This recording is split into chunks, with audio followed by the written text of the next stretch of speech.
Elizabeth is the most beautiful woman in the world. I want to introduce you to the second most beautiful woman in the world, who is 72, who keeps getting younger and younger. Please give Stephanie Shorr, also an investor, a big round of applause. Hi, how are you? It's so nice to meet Hi. you. As someone who has maintained your health and beauty for your entire career, could you share with us a bit of your approach to health and wellness? Like, what are some of your habits or philosophies or routines? Well, may I return the compliment for a second? Thank you so much. You look phenomenal, so I'm sure you've got some very good tips I'm gonna cry. that you could share with everybody.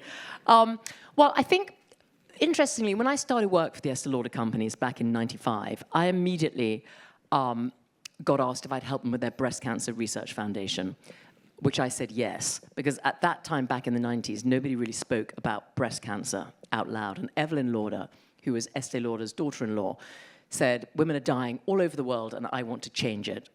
Will you, and no one's talking about it, will you help me change that? So right since back then, I've been part of this movement to get breast cancer talked about. We've raised more than $1 billion for the Breast Cancer Research Foundation in that time. She co-invented the pink ribbon back in '92. It's a completely different world, and I say all that because right back then at that time, I got to be able to spend some time with some of the most interesting research scientists and doctors in the world. So right from there, I think I learned a little bit about healthy living. And I feel that a lot of the lessons that I learned from them, and also from the Estée Lauder companies themselves, which is obviously the beauty side of the industry, has stood me in really good stead. So right back then, I decided, which is nearly 30 years ago, to really cut out all processed foods, ultra-processed foods, actually. So I now have an obsession with ultra-processed foods, or UPF.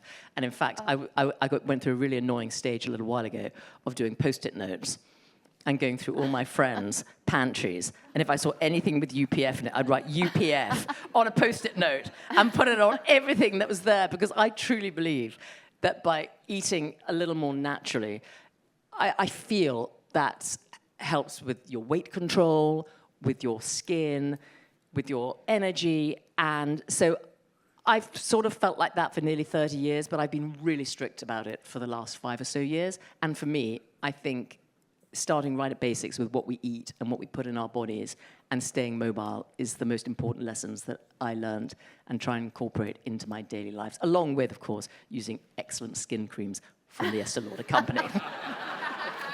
Thank you so much. Thank you.